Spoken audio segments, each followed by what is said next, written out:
नमस्कार साथियों, आप सभी लोगों का बहुत बहुत स्वागत है। आज के इस नए क्लास में हम सभी लोग पढ़ने वाले हैं बीएसएससी ऑफिस अटेंडेंट यानी कार्यालय प्रचारी भर्ती के लिए अति महत्वपूर्ण जीके एंड जीएस प्रश्न को देखेंगे। तो चलिए चलता हूं आज के पहले प्रश्न पे। तो आज का पहला प्रश्न है कि निम्न में से किसने पहले गोलमेज सम्मेलन में हिस्सा नहीं लिया था। तो आप लोग बताएंगे कि निम्न में से किसने पहले गोलमेज सम्मेलन में हिस्सा नहीं लिया। तो इसका करेक्ट आंसर हो जाएगा भारतीय राष्ट्रीय कांग्रेस यानी ऑप्शन नंबर 4 करेक्ट आंसर होगा। अब चलते हैं नेक्स्ट प्रश्न यानी 2 नंबर प्रश्न पे। तो 2 नंबर प्रश्न है कि अंगूर की खेती को क्या नाम दिया गया है। तो आप लोग बताएंगे कि अंगूर की खेती को क्या नाम दिया गया है। तो अंगूर की खेती को जो है कि बीटी कल्चर नाम दिया गया है यानी ऑप्शन नंबर 3 करेक्ट आंसर होगा। अब चलते हैं नेक्स्ट प्रश्न यानी 3 नंबर प्रश्न पे। तो 3 नंबर प्रश्न है कि व्यावसायिक उपयोग के लिए सब्जी या फूल और फल उगाना निम्नलिखित में से क्या कहलाता है। तो आप लोग बताएंगे कि व्यावसायिक उपयोग के लिए सब्जी या फूल और फल उगाना निम्नलिखित में से क्या कहलाता है। तो वो जो है कि उद्यान कृषि कहलाता है यानी ऑप्शन नंबर 4 करेक्ट आंसर होगा। अब चलते हैं नेक्स्ट प्रश्न यानी 4 नंबर प्रश्न पे। तो 4 नंबर प्रश्न है कि किस स्थान पर लोकमान्य तिलक ने राजद्रोह के आरोप में सजा के लिए 6 साल की जेल की सज़ा काटी थी। तो आप लोग बताएंगे कि किस स्थान पर लोकमान्य तिलक ने राजद्रोह के आरोप में सज़ा के लिए 6 साल की जेल की सज़ा काटी थी। तो इसका करेक्ट आंसर हो जाएगा ऑप्शन नंबर 4 यानी मांडले जेल यानी बर्मा के लिए। अब चलते हैं नेक्स्ट प्रश्न यानी 5 नंबर प्रश्न पे। तो 5 नंबर प्रश्न है कि निम्नलिखित में से कौन सा सार्वजनिक वस्तु की श्रेणी में नहीं आती है। तो आप लोग बताएंगे कि निम्नलिखित में से कौन सा सार्वजनिक वस्तु की श्रेणी में नहीं आती है। तो इसका करेक्ट आंसर हो जाएगा खाद्य पदार्थ यानी ऑप्शन नंबर 2 करेक्ट आंसर होगा। अब चलते हैं नेक्स्ट प्रश्न यानी 6 नंबर प्रश्न पे। तो 6 नंबर प्रश्न है कि गरीबी का मुख्य सामाजिक गंभीर परिणाम क्या है। तो आप लोग बताएंगे कि गरीबी का मुख्य सामाजिक गंभीर परिणाम क्या है। तो इसका करेक्ट आंसर हो जाएगा उपरोक्त में सभी यानी अपराध और बाल अपराध, भिक्षावृत्ति और आत्महत्या। अब चलते हैं नेक्स्ट प्रश्न यानी 7 नंबर प्रश्न पे। तो 7 नंबर प्रश्न है कि भारतीय उच्चतम न्यायालय ने किस वर्ष में तत्काल तिहरा तत्काल प्रणाली को असंवैधानिक करार दिया है। तो आप लोग बताएंगे कि 7 नंबर का करेक्ट आंसर होगा। तो 7 नंबर का करेक्ट आंसर हो जाएगा 2017 में यानी ऑप्शन नंबर 1 करेक्ट आंसर होगा। अब चलते हैं नेक्स्ट प्रश्न यानी 8 नंबर प्रश्न पे। तो 8 नंबर प्रश्न है कि निम्नलिखित में से किस मुगल सम्राट ने शास्त्रीय हिंदू पौराणिक ग्रंथ रामायण और महाभारत की फारसी में अनुवाद करवाया था। तो आप लोग बताएंगे कि 8 नंबर का करेक्ट आंसर क्या होगा। तो इसका करेक्ट आंसर हो जाएगा अकबर यानी ऑप्शन नंबर 1 करेक्ट आंसर होगा। अब चलते हैं नेक्स्ट प्रश्न यानी 9 नंबर प्रश्न पे। तो 9 नंबर प्रश्न है कि भारत में न्यूनमतीय स्थान निम्नलिखित में से किसी उद्योग से संबंधित है। तो आप लोग बताएंगे कि भारत में न्यूनमतीय स्थान निम्नलिखित में से किसी उद्योग से संबंधित है। तो इसका करेक्ट आंसर हो जाएगा पेट्रोलियम उद्योग यानी ऑप्शन नंबर 1 करेक्ट आंसर हो जाएगा। अब चलते हैं नेक्स्ट प्रश्न यानी 10 नंबर प्रश्न पे। तो 10 नंबर प्रश्न है कि निम्नलिखित कथनों पर विचार करें। पहला है अक्षांश के समांतर सूर्य के प्रकाश की लंबाई को प्रभावित करते हैं। और दूसरा जो है कि मध्याह्न देशांतर रेखा का उपयोग स्थानीय समय निर्धारण करने के लिए किया जाता है। उपरोक्त दिए गए कथनों में से कौन से सही हैं। तो इसका करेक्ट आंसर हो जाएगा ऑप्शन नंबर 3 1 और दोनों। अब चलते हैं नेक्स्ट प्रश्न यानी 11 नंबर प्रश्न पे। तो 11 नंबर प्रश्न है कि कौन आयुर्वेद ज्ञान के लिए प्रसिद्ध था। तो आप लोग बताएंगे कि कौन आयुर्वेद ज्ञान के लिए प्रसिद्ध था। तो इसका करेक्ट आंसर हो जाएगा धन्वंतरी यानी ऑप्शन नंबर 3 करेक्ट आंसर होगा। अब चलते हैं नेक्स्ट प्रश्न यानी 12 नंबर प्रश्न पे। तो 12 नंबर प्रश्न है कि निम्नलिखित में से किस क्रांतिकार को अलीपुर बम षड्यंत्र मामले में अंग्रेजों ने एक आरोपी के रूप में गिरफ्तार किया था। तो आप लोग बताएंगे कि 12 नंबर का करेक्ट आंसर क्या होगा। तो इसका करेक्ट आंसर हो जाएगा कन्हई लाल दत्त यानी ऑप्शन नंबर 1 करेक्ट आंसर होगा। अब चलते हैं नेक्स्ट प्रश्न यानी 13 नंबर प्रश्न पे। तो 13 नंबर प्रश्न है कि महाभारत में चंदेरी शहर का उल्लेख किया गया है। महाभारत काल के दौरान निम्नलिखित में से कौन चंदेरी का राजा था? तो 13 नंबर का करेक्ट आंसर हो जाएगा शिशुपाल, यानी ऑप्शन नंबर 4 करेक्ट आंसर होगा। अब चलते हैं नेक्स्ट प्रश्न यानी 14 नंबर प्रश्न पे। तो 14 नंबर प्रश्न है कि भारत, पाकिस्तान और श्रीलंका के अलावा वह कौन सा एशियाई देश है जहां मुद्रा रुपया है? तो आप लोग बताएंगे कि भारत, पाकिस्तान और श्रीलंका के अलावा वह कौन सा एशियाई देश है जहां की मुद्रा रुपया है? तो इसका करेक्ट आंसर हो जाएगा नेपाल, यानी ऑप्शन नंबर 4 करेक्ट आंसर हो जाएगा। अब चलते हैं नेक्स्ट प्रश्न यानी 15 नंबर प्रश्न पे।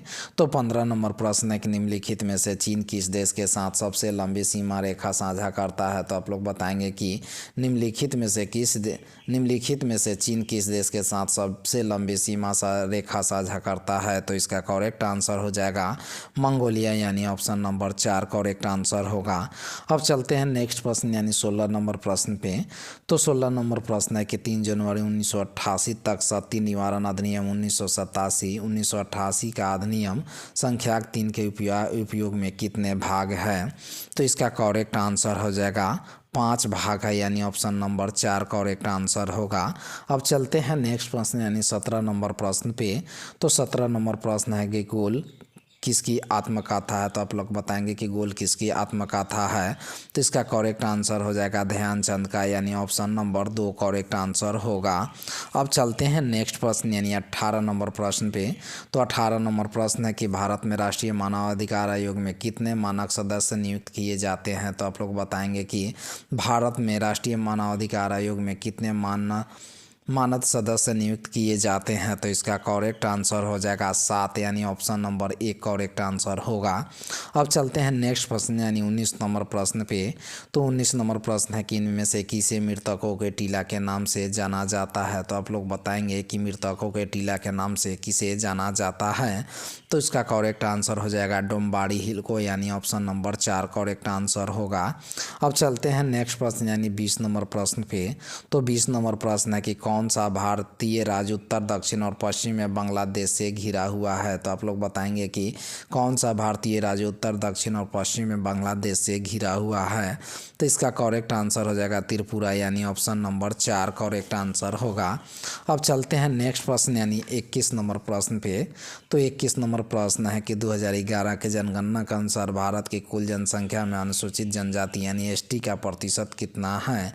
तो आप लोग बताएंगे कि 2011 के जनगणना के अनुसार भारत की कुल जनसंख्या में अनुसूचित जनजाति एसटी का प्रतिशत कितना है? तो इसका करेक्ट आंसर हो जाएगा 8.6%, यानी ऑप्शन नंबर 1 करेक्ट आंसर होगा। अब चलते हैं नेक्स्ट प्रश्न यानी 22 नंबर प्रश्न पे। तो 22 नंबर प्रश्न है कि महाराष्ट्र के वैष्णवी भक्ति वाले एक संत निम्नलिखित में से कौन थे? तो आप लोग बताएंगे कि महाराष्ट्र के वैष्णवी भक्त वाले एक संत निम्नलिखित में से कौन थे? तो इसका करेक्ट आंसर हो जाएगा एकनाथ, यानी ऑप्शन नंबर 2 करेक्ट आंसर होगा। अब चलते हैं नेक्स्ट प्रश्न यानी 23 नंबर प्रश्न पे। तो 23 नंबर प्रश्न है कि भारतीय संविधान का कौन सा अनुच्छेद राष्ट्रपति पर महाभियोग चलाने की प्रक्रिया से संबंधित है? तो आप लोग बताएंगे कि भारतीय संविधान का कौन सा अनुच्छेद राष्ट्रपति पर महाभियोग चलाने की प्रक्रिया से संबंधित है? तो इसका करेक्ट आंसर हो जाएगा अनुच्छेद 61, यानी ऑप्शन नंबर 4 करेक्ट आंसर होगा। अब चलते हैं नेक्स्ट प्रश्न यानी 24 नंबर प्रश्न पे। तो 24 नंबर प्रश्न है कि बानू मुश्ताक का कौन सा कन्नड़ लघु कथा संग्रह 2025 के अंतर्राष्ट्रीय बुकर पुरस्कार की लंबी सूची में शामिल हुआ? तो इसका करेक्ट आंसर हो जाएगा हार्ट लैम्प, यानी ऑप्शन नंबर 1 करेक्ट आंसर होगा। अब चलते हैं नेक्स्ट प्रश्न यानी 25 नंबर प्रश्न पे। तो 25 नंबर प्रश्न है कि भूपर्पट्टी के नीचे वह स्थान जहां भूकंपन आरंभ होता है क्या कहलाता है? तो आप लोग बताएंगे भूपर्पट्टी के नीचे वह स्थान जहां भूकंपन आरंभ होता है तो कहलाता है, इसका करेक्ट आंसर हो जाएगा उद्गम केंद्र, यानी ऑप्शन नंबर 1 करेक्ट आंसर होगा। अब चलते हैं नेक्स्ट प्रश्न यानी 26 नंबर प्रश्न पे। तो 26 नंबर प्रश्न है कि निम्नलिखित में से कौन सा प्रावधान नीति निर्देशों तत्वों तथा मौलिक कर्तव्यों दोनों का एक भाग है? तो आप लोग बताएंगे कि निम्नलिखित में से कौन सा प्रावधान नीति निर्देशों तत्वों के मौलिक कर्तव्यों दोनों का एक भाग है? तो इसका करेक्ट आंसर हो जाएगा पर्यावरण का संरक्षण, यानी ऑप्शन नंबर 2 करेक्ट आंसर होगा। अब चलते हैं नेक्स्ट प्रश्न यानी 27 नंबर प्रश्न पे। तो 27 नंबर प्रश्न है कि कौन सा भारतीय राज्य 2007 में 39वें राष्ट्रीय खेलों की मेज़बानी करेगा? तो आप लोग बताएंगे कि कौन सा भारतीय राज्य 2027 में 39वें राष्ट्रीय खेलों की मेज़बानी करेगा? तो इसका करेक्ट आंसर हो जाएगा मेघालय, यानी ऑप्शन नंबर 1 करेक्ट आंसर होगा। अब चलते हैं नेक्स्ट प्रश्न यानी 28 नंबर प्रश्न पे। तो 28 नंबर प्रश्न है कि संस्कृत व्याकरण का विकास पाणिनि के साथ शुरू हुआ, उनकी पुस्तक का नाम क्या है? तो आप लोग बताएंगे कि संस्कृत व्याकरण का विकास पाणिनि के साथ शुरू हुआ, उनकी पुस्तक का नाम क्या है? तो इसका करेक्ट आंसर हो जाएगा अष्टाध्यायी, यानी ऑप्शन नंबर 1 करेक्ट आंसर होगा। अब चलते हैं नेक्स्ट प्रश्न यानी 29 नंबर प्रश्न पे। तो 29 नंबर प्रश्न है 1 रुपये के नोट पे किसके हस्ताक्षर होते हैं? तो आप लोग बताएंगे कि 1 रुपये के नोट पे किसका हस्ताक्षर होता है? तो इसका करेक्ट आंसर हो जाएगा 29 नंबर का वित्त सचिव का, यानी ऑप्शन नंबर 2 करेक्ट आंसर होगा। अब चलते हैं नेक्स्ट प्रश्न यानी 30 नंबर प्रश्न पे। तो 30 नंबर प्रश्न है कि जलौटी किस देश की मुद्रा है? तो आप लोग बताएंगे जलौटी किस देश की मुद्रा है? तो इसका करेक्ट आंसर हो जाएगा पोलैंड, यानी ऑप्शन नंबर 1 करेक्ट आंसर होगा। पोलैंड मध्य यूरोप का एक देश है। अब चलते हैं नेक्स्ट प्रश्न यानी 31 नंबर प्रश्न पे। तो 31 नंबर प्रश्न है कि निम्नलिखित में से पदार्थ की पांचवी अवस्था क्या है? तो आप लोग बताएंगे कि निम्नलिखित में से पदार्थ की पांचवी अवस्था क्या है? तो इसका करेक्ट आंसर हो जाएगा option number 3 Bose Einstein condensate, यानी ऑप्शन नंबर 3 करेक्ट आंसर है। अब चलते हैं नेक्स्ट प्रश्न यानी 32 नंबर प्रश्न पे। तो 32 नंबर प्रश्न है कि निम्नलिखित में से 32 नंबर प्रश्न है कि निम्नलिखित में से कौन सा पादप हार्मोन फल के पकने को नियंत्रित करता है? तो आप लोग बताएंगे कि निम्नलिखित में से कौन सा पादप हार्मोन फल के पकने को नियंत्रित करता है? तो इसका करेक्ट आंसर हो जाएगा एथिलीन, यानी ऑप्शन नंबर 1 करेक्ट आंसर होगा। अब चलते हैं नेक्स्ट प्रश्न यानी 33 नंबर प्रश्न पे। तो 33 नंबर प्रश्न है कि निम्नलिखित में से पुष्प का कौन सा भाग एक प्रजनन अंग नहीं है? तो आप लोग बताएंगे कि निम्नलिखित में से पुष्प का कौन सा भाग एक प्रजनन अंग नहीं है? तो इसका करेक्ट आंसर हो जाएगा बृहददल, यानी ऑप्शन नंबर 4 करेक्ट आंसर होगा। अब चलते हैं नेक्स्ट प्रश्न यानी 34 नंबर प्रश्न पे। तो 34 नंबर प्रश्न है वाहन के पश्च दृश्य दर्पण बनाता है? तो आप लोग बताएंगे कि वाहन के पश्च दृश्य दर्पण बनाता है। तो इसका करेक्ट आंसर हो जाएगा छोटा आभासी और सीधा प्रतिबिंब, यानी ऑप्शन नंबर 4 करेक्ट आंसर होगा। अब चलते हैं नेक्स्ट प्रश्न यानी 35 नंबर प्रश्न पे। तो 35 नंबर प्रश्न है निम्नलिखित में से किस में सिट्रिक अम्ल होता है? तो आप लोग बताएंगे कि निम्नलिखित में से किस में सिट्रिक अम्ल होता है? तो इसका करेक्ट आंसर हो जाएगा संतरा, यानी ऑप्शन नंबर 2 करेक्ट आंसर होगा। अब चलते हैं नेक्स्ट प्रश्न यानी 36 नंबर प्रश्न पे। तो 36 नंबर प्रश्न है निम्नलिखित में से कौन सा विद्युत का एक चालक नहीं है? तो आप लोग बताएंगे कि निम्नलिखित में से कौन सा विद्युत का एक चालक नहीं है? तो इसका करेक्ट आंसर हो जाएगा आसुत जल, यानी ऑप्शन नंबर 4 करेक्ट आंसर हो जाएगा। अब चलते हैं नेक्स्ट प्रश्न यानी 37 नंबर प्रश्न पे। तो 37 नंबर प्रश्न है तो 37 नंबर प्रश्न है कि एक वस्तु को जमीन से ऊपर एक निश्चित ऊंचाई से छोड़ा जाता है, जिस समय यह जमीन को छुएगी उस समय इसमें कौन सी ऊर्जा होगी? तो इसका करेक्ट आंसर हो जाएगा गतिज ऊर्जा, यानी ऑप्शन नंबर 3 करेक्ट आंसर होगा।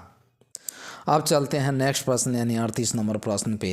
तो 38 नंबर प्रश्न कि आवर्त सारणी के किस वर्ग को आवर्त सारणी का वर्ग का जीरो भी कहा जाता है? तो आप लोग बताएंगे आवर्त सारणी के किस वर्ग को आवर्त सारणी का वर्ग जीरो भी कहा जाता है? तो इसका करेक्ट आंसर हो जाएगा ऑप्शन नंबर 1 यानी वर्ग 18। अब चलते हैं नेक्स्ट प्रश्न यानी 39 नंबर प्रश्न पे।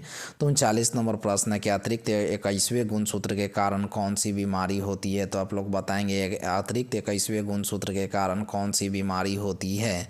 तो इसका करेक्ट आंसर हो जाएगा डाउन सिंड्रोम, यानी ऑप्शन नंबर 2 करेक्ट आंसर हो जाएगा। अब चलते हैं नेक्स्ट प्रश्न यानी 40 नंबर यानी आज का लास्ट प्रश्न है किस प्रकार के रक्त समूह को सार्वभौमिक दाता के रूप में जाना जाता है? तो इसका करेक्ट आंसर हो जाएगा ओ नेगेटिव, यानी ऑप्शन नंबर 4। अगर यह सेशन आप लोगों को अच्छी लगी हो तो चैनल को सब्सक्राइब जरूर करें। धन्यवाद।